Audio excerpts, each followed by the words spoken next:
사랑하는 은행고등학교 1학년 한국사를 공부하는 1반부터 4반까지 여러분 반갑습니다. 송쌤입니다. 너무 늦게 올려서 죄송합니다. 드디어 마지막 프리스토리 10번입니다. 내가 겪은 근현대사 만들기 10번. 오늘은 국권수호운동 부분이고요. 교과서 233페이지부터 239페이지까지의 내용입니다.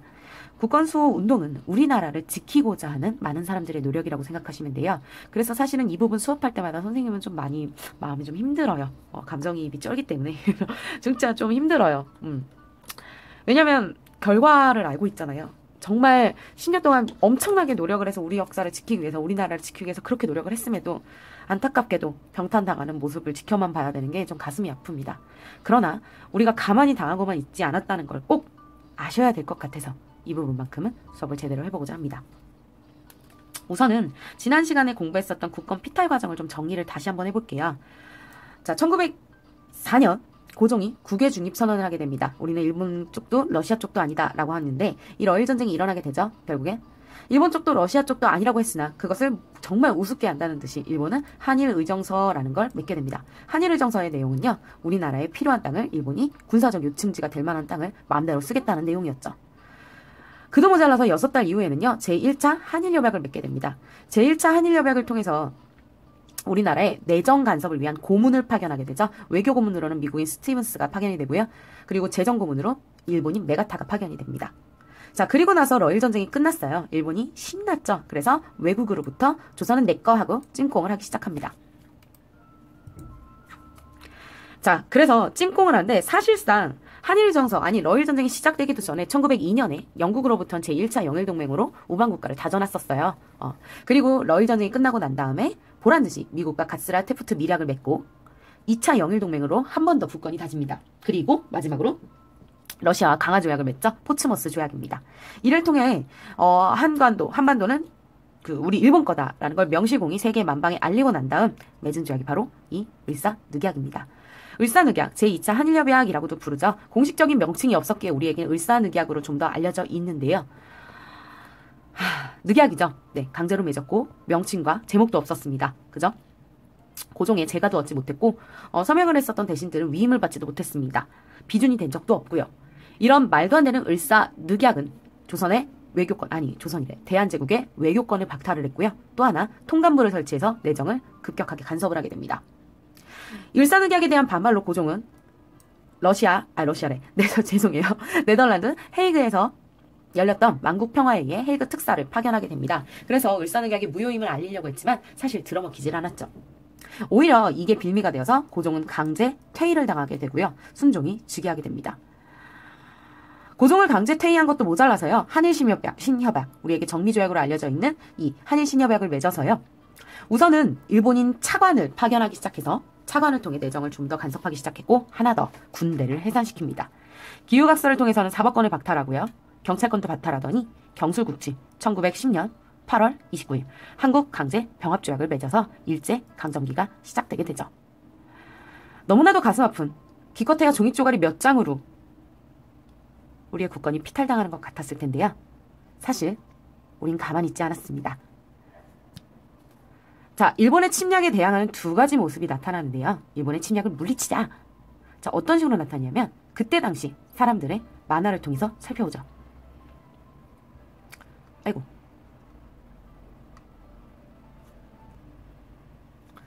자, 아저씨가 말합니다. 러시아와 일본이 왜 우리 땅에 와서 싸운 거야? 자, 그러자 이 아저씨, 누가 봐도 싸우게 생긴 아저씨가 그야 이긴 놈이 한반도를 차지하기 위해서지 하죠.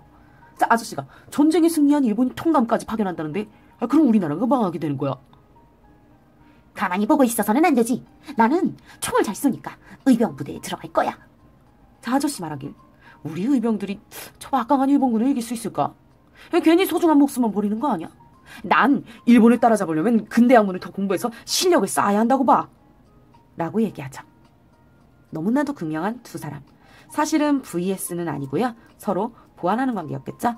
의병분대에 들어가서 당장 열심히 싸우자. 그래서 우리의 국권을 지켜내자라는 사람들이 있었던 반면에 실력을 쌓아서 우리가 좀 더 강해지고 난 다음에 싸우자라는 사람들이 있었죠. 자, 두 사람의 흐름은 바로 항일의병운동과 애국개몽운동으로 나타나게 됩니다. 자, 그러면 항일의병운동부터 쭉 살펴보죠. 자, 학습지 10번을 통해서 필기를 통해서 알아보겠습니다. 자, 국권을 수호하기 위한 두 가지 방향의 운동이 있었습니다. 방금 얘기 드렸어요. 항일의병운동과 애국 계몽운동이죠. 그런데 항일의병운동은요, 사실 싸우자는 거예요. 그래서 요거는 우리가 무장을 해서 투쟁하자라는 흐름과 같습니다. 자, 그렇다면 애국계몽운동은 어떤 흐름과 같냐? 요건 우리 실력을 먼저 키우고 난 다음에 싸우자라는 흐름과 맥을 같이 하죠. 즉, 요 말과 이어진다고 생각하시면 돼요. 항일의병은 무장투쟁으로, 애국계몽은 실력 양성으로. 언제부터? 일제강점기 때까지. 이해가시나요? 자, 그리고 그 중에서도 애국계몽운동 단체 중에서는요, 신민회라는 단체를 중심으로 기억해 두시면 되겠습니다. 자, 연결고리 좀 볼게요. 애국이란 무엇일까요? 여러분이 생각하는 애국은 뭔가요? 국가를 사랑하는 것? 국가는 왜 사랑해야 되죠? 그렇다면 국가를 왜 지켜야 할까요? 한번 생각해 보셨으면 하는 바람에서 이야기를 꺼내봤고요. 프레드릭 맥켄지라는 사람을 꼭 검색해 보셨으면 좋겠어요. 이분이랑 같이 해서요, 베델이라는 사람도 같이 좀 봐주셨으면 좋겠습니다. 반드시 좀 검색해 주세요. 푸른 노래 한국인이라고 불리는 분들입니다. 덕분에 우리가 우리의 독립을 지켜볼 수 있었던 것일 수도 있고요. 자, 항일의병운동이 치열하게 전개되다인데요. 전개 과정부터 좀 말씀드릴게요. 먼저, 자, 항일의병은요, 배경에 따라, 일어난 시기에 따라 세 번의 의병으로 우리가 보통 정리해서 부르는데요. 먼저 1895년에 을미사병과 단발령의 반발에서 일어났던 의병, 무슨 의병이야? 을미의병이고요. 1905년 을사늑약의 반발에서 일어났던 을사의병이 있습니다. 그리고 1907년 고종의 강제퇴위와 군대 해산, 즉 정리조약에 반발해서 일어났던 정리의병이 있습니다. 전국 각지의 의병 지도입니다. 이 시기 의병들이고요. 정기의병이라고 부르는 것들이 을미의병이라고 생각하시면 되고요. 중기의병이 을사의병, 후기의병이 마지막 정리의병이라고 생각하시면 됩니다. 굉장히 많은 의병이 일어났죠. 이 많은 사람들이 우리 한반도를 지키기 위해 싸운 겁니다. 을미, 을사, 정리 순서대로 좀 기억해 볼게요. 자, 그럼 하나하나 볼까요? 먼저 을미의병부터 얘기해보죠. 을미의병은 왜 일어났다 그랬어요? 방금 얘기 드렸죠? 을미사변, 명성황후 시해 사건과 단발령 때문입니다. 정확하게는 단발령 때문에, 을미개혁 때문에 일어났다고 해도 틀린 말은 당연히 아니겠죠. 자, 주동자는 유인석과 이소웅이라는 사람인데, 이분들은요, 이따 그림 보시면 알겠지만 선민님들입니다. 즉 양반 유생들이죠. 자, 여러분 기억나세요? 우리 위정척사 운동에서 그대로 계승이 됐었잖아요. 그죠? 양반 유생 출신들입니다. 특히 을미의병은 정말 양반들 위주로 진행이 됐어요. 위정척사를 주장하던 양반 유생층이 주도를 하다 보니까 아무래도 신분차별 의식을 갖고 있었고, 그래서 결집력이 약했습니다. 결집력이 약하다 보니까 당연히 군사력도 좀 약할 수밖에 없겠죠. 그 전에 의병과는 크게 차이는 없었습니다. 자, 아간파천 이후에 특히나 고종이 해산명령을 내리니까요, 그냥 바로 왕께서 해산하시라고 하니까 해산을 합시다 하고서 그냥 해산해버려요. 실제 고종이 정말 해산을 원했을까요? 러시아 소나기에 들어간 건데? 글쎄요. 한번 생각해볼 만한 이야기는 합니다. 어찌되었든 이게 을미의병이고요. 한계가 좀 명확했었죠. 자, 그리고 나서 1905년 을사의병으로 이어지는데요. 을사의병은 우리 같이 봤었듯이 을사늑약에 대한 반발이었습니다. 주동자를 좀 기억하셔야 되는 분들인데요. 자, 민종식, 그리고 최익현, 그리고 신돌석과 같은 의병장들이 있었습니다. 되게 많이 들어본 이름들이죠. 자, 평민 출신 의병장이 등장했다는 게 엄청난 특징인데요. 바로 신돌석 장군입니다. 태백산 호랑이라는 별명이 있었어요. 이따 사진으로 정리할게요. 자, 그리고 이때 을사의병으로 활동했었던 이 최익현, 우리 최익현 되게 많이 봤어요. 언제 봤었죠? 그렇지, 흥선대원군 퇴위하라고 상소 올렸던 그 최익현 맞습니다. 또 맞아요, 위정척사 운동 때 외양일체론 얘기했던 그 최익현 맞습니다. 도끼 상소 올렸던 또 이때입니다. 을사의병. 사실은 을미사변이 일어났을 때도 엄청나게 상소문 많이 올렸었는데요. 을사의 조약 때는 도저히 못 참겠다고 해서 의병을 일으키게 되죠. 대단한 겁니다, 여러분. 이때 당시 최익현 나이 70살이에요. 7순이 넘은 겁니다.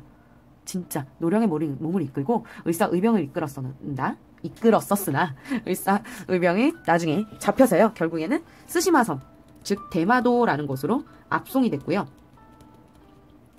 거기에서 일본 놈들이 주는, 이놈들이 주는 물이나 쌀 한 톨도 받아먹지 않겠다 이렇게 하고서 단식투쟁하시다가 결국엔 병환으로 돌아가세요. 74세 나이로 죽게 됩니다. 대단하지 않습니까? 이따 다시 한번 사진을 통해서 얘기를 해볼게요. 자, 마지막 의병입니다. 바로 정리의병입니다. 1907년이죠. 정리조약입니다. 자, 기본적으로 고종의 강제 퇴위와 군대 해산에 대한 반발이었습니다. 특히 군대가 해산할 때 당시 시위대라는 군대를 이끌던 박승환 장군이 자결을 해요.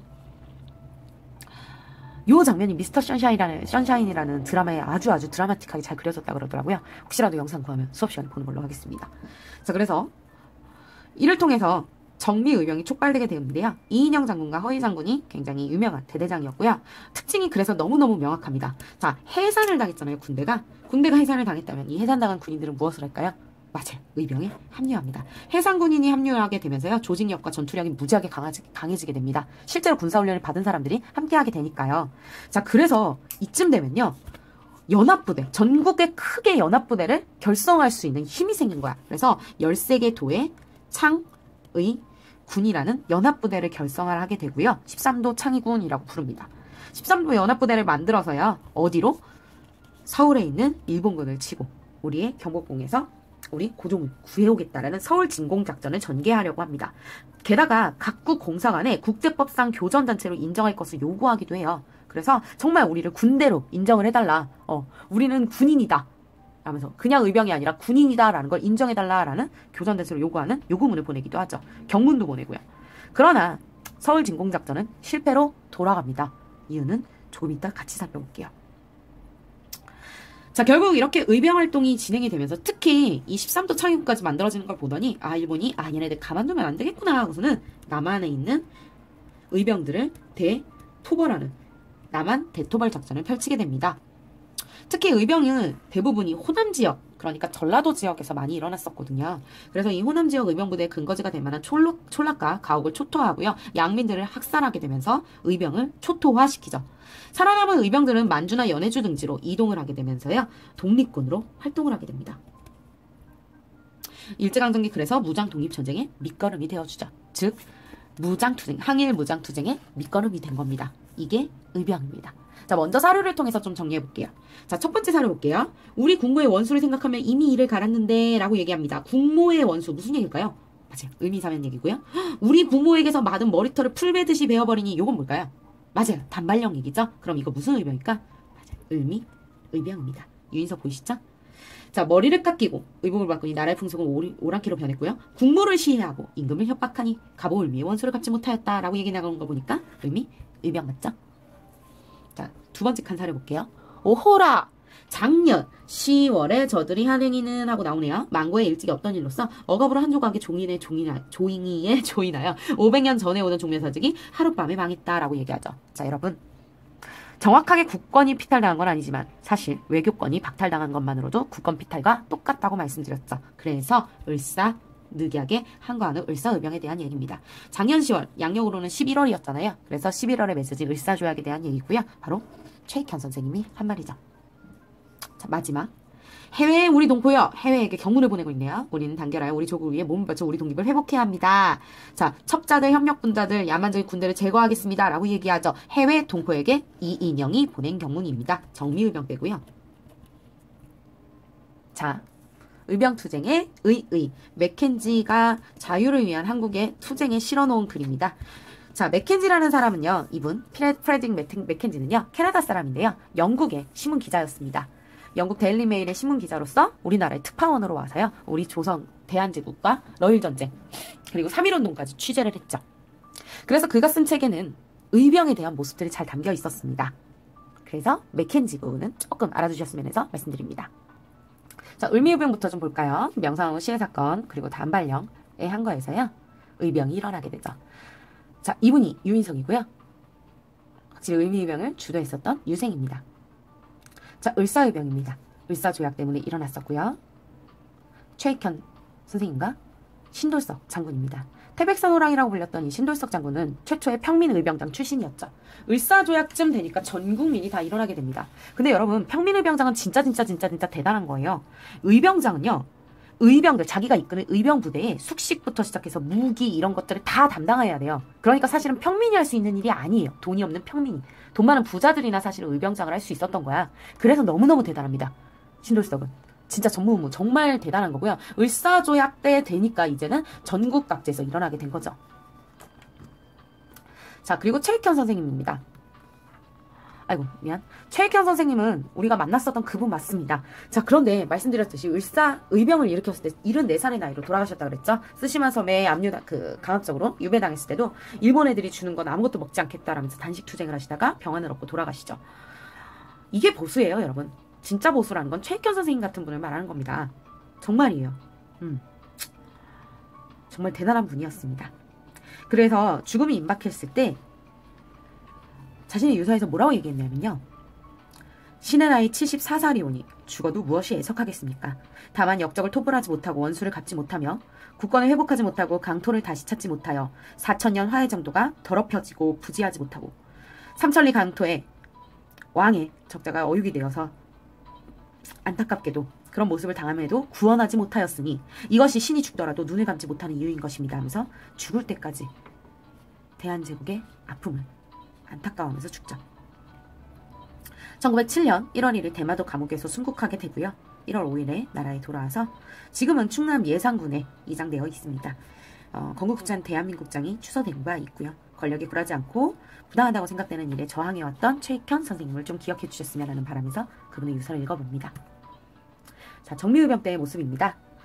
자, 영국신문특파원이라고 했는데 이게 아까 말씀드렸던 맥켄지입니다. 맥켄지가 촬영했던 정미의병의 모습인데요. 확실히 군인 있는 거 보이신가요? 자, 지금 의병의 모습들이 어떤가요? 확실히 좀 신분이 제각각인 거 보이세요? 농민도 있고요. 어린 친구도 있습니다. 학도병 같아요. 그리고 서울진국작전을 추진했으나 자, 이분이 이인영입니다. 이인영 의병장을 맡았었는데 서울진공작전을 그러면 이 사람이 징조지휘를 해야 되잖아요. 그런데 이인영이 갑작스럽게 부친상을 당하게 됩니다. 아버님이 돌아가셨다고요. 그랬더니 3년상을 치러야 된다고 고향으로 내려갑니다. 갑작스럽게 총대장을 잃은 13도 창의군은요.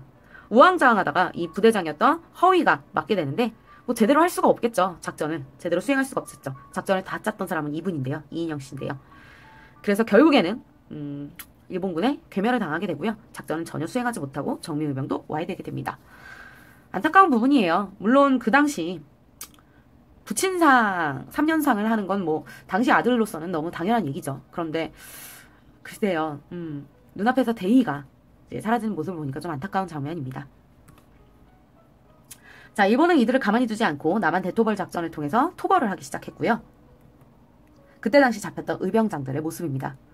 모진 고문을 당해서 사실 이렇게 앉아있는 것도 좀 많이 힘들어 하셨다고 해요. 자, 의병의 모습입니다. 맥켄지가 얘기를 해요. 당신들은 언제 전투를 하였습니까? 자, 의병들이 얘기하죠. 오늘 아침에도 저 아름마을에서 전투가 있었습니다. 일본을 이길 수 있다고 생각합니까? 이기기 힘들다는 것은 알고 있습니다. 우리는 어차피 싸우다 죽게 되겠죠. 그러나 좋습니다. 일본의 노예가 되어 사느니 자유민으로 죽는 것이 훨씬 낫습니다. 맥켄지가 평하기를 한국인은 비겁하지도 않고 자기 운명에 대해 무심하지도 않았다. 애국심이 무엇인가를 몸으로 보여주었다라고 얘기하죠. 이분들 정말 어려 보이지 않으세요? 20살이 안 됐었던 아주 앳된 학생들이었다고 해요. 대단하죠, 정말. 나라를 지키기 위한 마음. 이것이 애국이지 않을까 생각이 들어요. 자, 그러면 여기까지가 항일의병이었고요. 또 다른 푸름이 있었죠. 바로 애국 계몽운동입니다.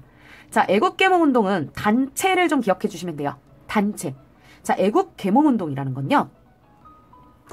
애국, 나라를 사랑하기 위해 계몽을 시켜준다라는 얘기입니다. 계몽이 뭐였다고 그랬지? 우리 독립협회에서 한번 얘기한 적 있는데. 맞습니다. 가르쳐준 거야. 무지몽매한 백성들을 알려준다는 뜻입니다. 즉, 요건 배운다는 거예요. 배운다는 건 뭐야? 실력을 키운다는 거야. 그래서 애국계몽운동은 실력을 키우기 위해 모인 사람들이란 뜻이에요. 그래서 단체 중심으로 좀 기억해 두시면 됩니다. 자, 그러면 하나하나 얘기해 볼까요? 1904년에 만들어졌던 단체입니다. 보안회라는 단체 알아두셔야 됩니다. 자, 일본의 황무지 개관권을 요구한 것을 철회시켰죠. 자, 황무지 개관권이라는 게 뭐냐면 우리나라 땅 중에서 버려진 땅 같은 데들이 있어요. 그렇지만 우리 영토죠. 지금 쓰임을 당하고 있진 않지만 언젠간 쓸 수 있는 그런 땅들이야. 그런데 이거를 일본이 니네 안 쓰는 땅이지? 그럼 우리가 이거 다 가져가면 안 돼? 우리가 개척할게. 우리가 개척해서 다 쓸게. 한 거예요. 이건 역시 이권이죠. 그래서 이 개관권 요구를 반대하는 운동을 벌입니다. 이 보안회가. 그런데 이게 유일하게 성공을 해요. 일본이 철회를 합니다. 왜? 어차피 좀 있으면 먹을 거거든요. 어쨌든 보안회가 처음으로 이걸 성공하게 돼서요. 요 단체를 조금 다듬어서 헌정연구회라는 단체를 만들기에 이릅니다. 헌정연구회는요. 헌정을 연구한 거야. 자, 이게 뭐냐면 바로 입헌 군주제에 대해서 공부하는 단체입니다. 자, 여러분. 우리가 독립협회를 만났었어요. 기억나시죠? 자, 그런데 독립협회가 공화정을 만들고 싶어 한다라는 모함을 받고 해산을 당했잖아요. 자, 그런데 공화정을 추구한 건 아니었죠. 그러나 1905년쯤 되면요. 군주권 강조, 광무개혁, 황제짱 다 필요 없는 거야. 생각해봐. 고종이 국외중립 선언했는데 개무시당한 거 봤지? 기억나지? 일본한테 무시당하고 있는 걸 본 거야. 백성들도. 아, 이제는 군주가 있더라도 헌법에 의거해서 나라를 통치하는 군주가 필요하다. 입헌 군주제를 주장하게 됩니다. 사실은 독립협회 출신 인사들이 조직했었던 단체였고요. 그래서 입헌 군주제를 주장했었습니다. 이게 조금 더 발전하게 돼서 1906년이 되면요. 대한자강회로 발전을 하게 되죠. 대한자강회요. 우리 자강개혁 기억나지? 우리 스스로 강하게 만든다. 역시 독립협회 출신 인사들이 만들었던 헌정연구회가 커진 거고요. 계승한 겁니다. 대한자강회는요. 1906년에 조직이 됐었어요. 그래서 이들 역시 입헌군주제 그리고 자강개혁에 대해서 공부하고 있었다가 어머 세상에 이때 1907년 헤이그 특사를 빌미로 고종이 어떻게 됐지? 강제로 퇴위를 당하게 됐잖아요. 이거에 대한 반대 시위를 주도하게 돼요. 고종 퇴위를 반대하는 시위를 주도를 했는데 너무 웃겨. 이 반대 운동을 전개했다고 해서 일상제강 이후에 만들어진 이 통감부에 의해 해산을 당하게 됩니다. 애국개몽운동, 보안회, 헌정연구회, 대한자강회까지 왔는데 대한자강회가 고종의 강제퇴위 반대운동을 전개했는데 이걸로 해산을 당하게 되죠. 그래서 그 다음 만들어지는 단체는 첫째, 몰래 활동하기로 합니다. 드러내놓고 활동하다 보니까 이렇게 해산을 당했잖아요. 그래서 비밀결사 형태로 만들고요. 둘째, 왕이 있어봤자 강제퇴위 당하는 걸 봤죠. 그래서 아예 왕이 없는 정치체제를 꿈꾸게 됩니다. 이게 뭐야? 공화정이죠. 바로 단체 이름 신민회입니다. 안창호, 양기탁, 이동희 등이 주도를 했고 말씀드렸죠. 비밀결사 형태로 운영이 됩니다. 신민회는요. 대표면 안창호, 양기탁, 이승훈, 이혜영 등이 있었는데 특징은 말씀드렸듯이 첫째, 비밀결사단체예요.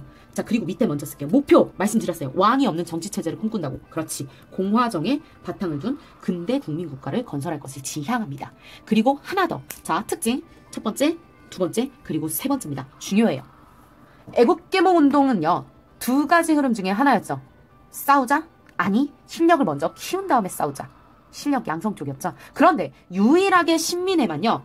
두 가지 방향을 다 잡으려고 합니다. 두 마리 토끼를 다 잡으려고 했다고. 즉 애국개몽 운동을 해요. 그러니까 애국개몽 운동을 한다는 건 실력 양성 투쟁을 한다는 거야. 먼저. 그래서 교육해요. 보시면 활동에 실력 양성 나와 있잖아. 경제적으로도 교육하면서도 산업도 육성하려고 그러고요. 그리고 학교도 막 세우려고 그래요. 민족 산업을 육성하고 교육을 통해서 인재를 육성하려고 하죠. 얘가 실력을 양성한다는 얘기는요, 여러분. 기본적으로 산업을 통해서 나라를 부강하게 만드는 거. 산업부터 육성하는 거. 나라부터 부강해지는 거. 첫째. 그리고 인재를 기르는 것. 바로 교육입니다. 학교를 세우거나 교육을 하는 거. 이 두 가지 방향으로 나타나는 게 실력 양성이야. 그런데 신민회는요. 이 실력 양성만 한 게 아니라니까 무장투쟁도 꿈꾸게 됩니다. 이게 대박인 거예요. 두 마리 토끼를 다 잡으려고 했다는 거. 그래서 신민회는 중요합니다. 신민회는요. 이후에 국외 독립운동 기지를 건설하는 것까지 넓게 길게 봅니다. 그래서 만주에다가요. 뭘 만드냐면 신흥? 맞아요. 강습소를 설치하는 게 신민회예요. 독립군을 양성하는 신흥 강습소를 설치하고요. 나중에 이게 이회영 일가에 의해서 신흥 무관학교로 커지게 됐죠. 자, 이렇게 만들어진 신민회 활동 특징들 잘 기억해 두시는데 이 신민회가 결국에는 해산을 당하게 됩니다. 바로 105인 사건이라는 사건을 일제가 조작하여서 와해를 당하게 돼요. 아래쪽에 보시면 105인 사건에 대해서 선생님이 각주 처리를 해놨어요. 한번 읽어보시면 돼요. 조작한 겁니다. 일제가 조작을 해서요. 그 신민회에 해당할 것 같은 사람들 600명을 다 기소를 합니다. 그 중에서도 거짓 자백을 받아내고 모진 고문을 가한 끝에 105인을 기소하게 되죠. 이게 105인 사건이고요. 이걸로 결국 해체되게 됩니다. 자, 105인 사건으로 와해되는 사진인데요. 실제 당시의 검거 사진이에요. 가까이서 보면 이렇게 머리에 이렇게 씌우고 검거를 당했는데요. 모진 고문 끝에 결국에는 거짓 자백을 받아내서 105명을 기소하게 되죠. 유죄 선고를 받게 됩니다. 자, 거의 다 왔네요. 화이팅! 교육, 언론, 출판 활동 들어갑니다. 자, 기호음악회, 서북학회, 소나학회, 교남학회 등등. 자, 이 이름들 다 모르셔도 상관없어요. 다만 교육을 위해서 구한 말에 많은 사람들이 노력했다 정도를 기억해 두시면 됩니다. 그래서 이분들이 사립학교를 설립해요. 선교사들도 사립학교 되게 많이 만들고요. 사립학교가 많이 만들어지면서 여기에서 항일 교육을 하게 되다 보니까 통감부가 1905년 을사조약에 의해서 만들어진 이 통감부가요. 사립학교 령이라는 법을 제정해서 사립학교를 다 해체해버리죠. 없애버려요. 자, 그리고 신문지법, 보안법 등등을 다 제정을 해서 항일운동을 다 탄압하게 됩니다. 그 와중에 자, 우리 스스로 국가가 진 빚을 갚자는 국권 수호운동이 일어나게 되는데요. 바로 우리가 뭐라고 그러냐면 국가의 빚을 갚자 국채보상운동이라 합니다. 자, 당시에 일제는요. 지금까지 개혁정책을 막 시작하면서 특히 통감부가 외교권을 박탈하고 통감부가 설치된 이후부터는요. 조선에게 그리고 대한제국에게 개혁이 필요하다라는 명목으로 일본에게 강제로 차관을 도입하게 시켰었어요. 차관 기억나시죠? 요 차관을 도입하게 시켰었는데 이게 무려 쌓이고 쌓이다 보니까 1,300여만 원까지 불어난 거야. 그때 당시에 1,300여만 원은요. 그때 그 1,300만 원은 지금의 한 3,300원 정도 된대요. 억 원. 자, 그래서 와, 이건 정말 큰 돈이었는데 사실상 우리가 이렇게 규모 없이 빌리진 않았겠죠. 일본의 강요에 의해서 빌리게 된 경우가 많았고요. 일본은 사실은 이걸 빌미로 좀 국권을 피탈할 생각도 있었던 것 같습니다. 참 다방면으로 치밀하게 국권 피탈하려고 짜고는 있었죠. 무서운 애들이에요. 그죠? 자, 어쨌든 이 국가가 강제로 도입했던 차관이 1,300만 원까지 불어났을 땐 이건 빚이 된 거죠. 국가가 진 빚, 국채, 채무, 채권할 때 그 채자라는 거 기억나시죠? 사채할 때 채자라 그랬어요. 기억나시죠? 국채를 우리가 직접 갚아 나가자. 갚아서 경제적 예속을 벗어나고 우리의 국권을 되찾자라는 운동이 일어나게 됩니다. 그게 국채보상운동이에요. 기본적으로 어디에서 시작되냐면 대구에서 시작됩니다. 국채보상 기성회를 조직해서 전국적으로 확산을 하게 되는데요. 특징은 꼭 기억해 두세요. 어떤 신문이 이걸 홍보했냐면 대한 매일 신보라는 신문에서 이 국채보상운동을 후원합니다. 자, 나라빚을 갚자라는 운동이었는데요. 이건 대구해상운동 기념관을 만들어놨어요. 실제로 유네스코 세계기록유산에 등재가 됐습니다. 국채보상운동 기록물들이. 이따가 잠깐 볼게요. 자, 바로 대한매일신보에서 이 국채보상운동을 크게 전국적으로 확산하는 데 기여했다고 말씀드렸는데요. 대한매일신보는요. 신문입니다. 이 시기 신문인데 항일 언론으로서 항일 논조가 가장 강한 신문이었어요. 왜냐하면 발행인이 이 양기탁이라는 사람이랑 베델이라는 영국인이었거든. 베델이라는 사람은요, 영국 사람이에요. 그래서 영국의 그 당시 신문 그 특파원이었습니다. 아까 그 맥켄지랑 비슷하죠. 런던 신문사의 특파원이었는데 이 사람이 와서 고종을 만나서 고종으로부터 배설이라는 이름을 하사받고 국내에서 항일운동에 참여를 하게 됩니다. 대한매일신보는요 6년 동안 항일사상을 고취하는 신문이었고 말씀드렸듯이 영국은 일본이 가장 가깝다고 생각하는 우방국가예요. 기억나시죠? 영일동맹. 그런데 그러다 보니까 영국 신문, 영국인이 발행인이다 보니까 치해법권을 적용을 받는 거야. 이 사람이 만들어내는 논조가 강한 신문을 쓰지만 일본인들은 이 사람은 사실 때려잡기가 어려운 거지. 그래서 베델이 우리 덕분에, 그러니까 우리를 위해서 이 대한매일신보에서 이제 계속해서 항일 논조가 강한 기사를 써주는 덕분에 또 국채보상 운동을 홍보해주는 덕분에 전국적으로 항일 운동이 커지게 됐었고요. 대단한 분입니다. 1909년에 이 사람이 그 심장 비대증으로 우리나라에서 돌아가시거든요. 그래서 서거하실 그 당시에 양기탁에게 대한매일신보를 계속해서 이제 써서 항일 논조를 계속해서 이제 유지하고 동포들을 구해줬으면 좋겠다 하고서 돌아가세요. 대단한 분이죠. 정말 우리나라 사람이었던 거예요, 이 사람은. 그래서 양화진에 이제 묘지를 만들어 놓고 아마 지금도 계실 겁니다. 이장이 안 되고. 자, 그리고 양기탁 선생님입니다. 사실 양기탁 선생님은 정말 대단한 언론인이자 항일 운동가세요. 그런데 임시정부에서 이제 1930년대에 돌아가시게 되면서 우리가 잘 모르는 분인데 약간 잊혀져 있던 독립운동가의 한 분입니다. 이분에 대해서는 좀 여러분들이 많이 알아보셨으면 하는 바람이 있습니다. 대한매일신보의 모습이고요. 국채 1,300만 원 보상 취지문을 작성해서 이걸 전국 각지의 신문에 실어서 널리 알리죠. 그래서 구구의 결단 아래 지식인들뿐만 아니라 전 국민이 참여하게 되었던 보상운동이었고요. 남자들은 대부분 담배값을 절약해서 모금활동에 참여했었고, 절미회라 그래서 여성들은 쌀값, 그리고 금가락지, 이런 것들을 많이 이제 보상운동에 참여를 하게 됩니다. 실제로 한 달도 안 돼서, 한 달까지는 넘었던 것 같은데, 아무튼 얼마 안 돼서 18만 원까지 모아요. 그래서 와, 우리가 진짜 할 수 있을 것 같아, 할 수 있을 것 같아 라고 생각을 했었는데, 이쯤 되니까 일본 애들이, 죄송해요, 일본 통감부가 생각보다 얘네들이 너무 빠른 속도로 진행이 되는 거야. 요거는 좀 정리시켜야겠다 해서 탄압을 가하죠. 그래서 양기탁과 배대리, 이들이 모았었던 모금액을 횡령했다라는 그 모함을 씌워서 결국에는 국제보상운동을 와해시킵니다. 결국 국제보상운동은 이렇게 끝나게 되죠. 사료로 역사하기만 마지막으로 볼게요.